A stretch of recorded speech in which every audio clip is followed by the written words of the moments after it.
Hello, I'm Joshua Habursky here for our second ICBA Advocacy Update. I'm here with a special guest, Chip Bartlett, one of the newest members of the ICBA family and newest member of the ICBA Congressional Relations team.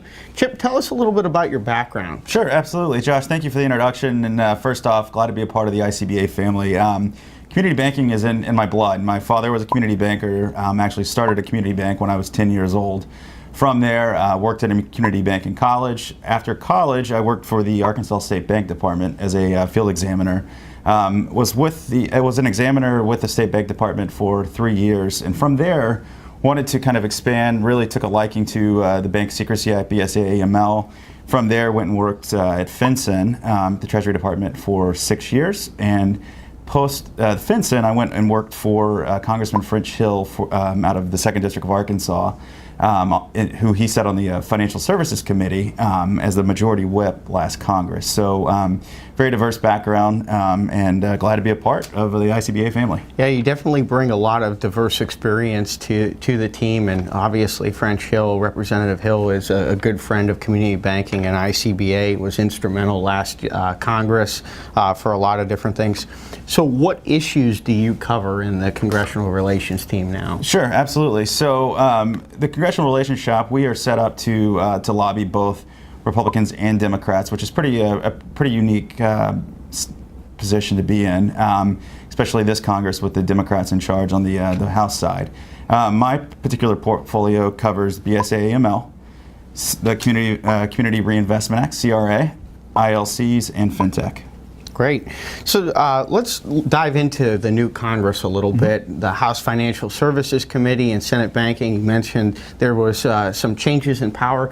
Tell the ICBA community banker nation out there what the new Congress looks like from a legislative perspective and some of the things that could come up initially for community banks. Absolutely, absolutely. So this Congress is a little unique, like I was saying, both with the House with the Democrats being in charge of the House, Republicans being in charge of the Senate. I'm not anticipating a huge win like we have with 2155, but there will be some small victories that we can carry over the finish line this Congress for community banks.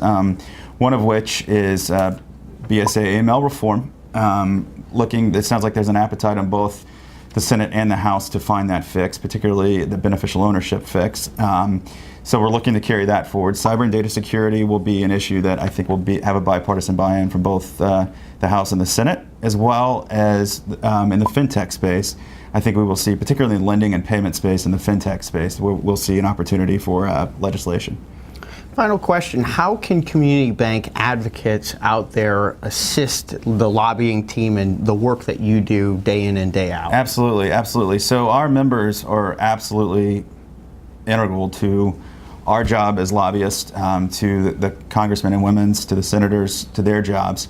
The more our members and community banks can touch back, reach out to their particular members of Congress, to their senators, to let them know how the actual legislation that are going through the House Financial Services Committee, through the Senate Banking Committee, other committees, et cetera, how that is impacting the day-to-day operations. And the more you can share personal anecdotes and stories with the congressional staffers, with the members themselves, just helps drive our points home.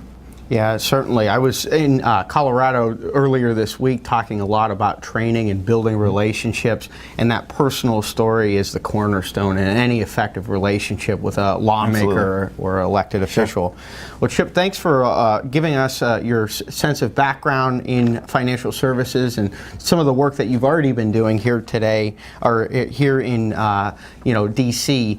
I would also like to let everybody know that we have an upcoming webinar on March 21st from 1 p.m. to 2 p.m. I know most of us will be at convention during that time, but if you're not, it's on how to effectively follow up after meeting with a member of Congress.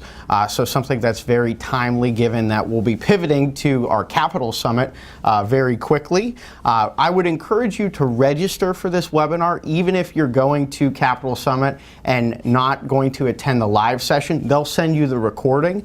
This is part of our partnership with the Congressional Management Foundation. So again, working on training and building better communications tools with Congress and regulators. So that's our next webinar.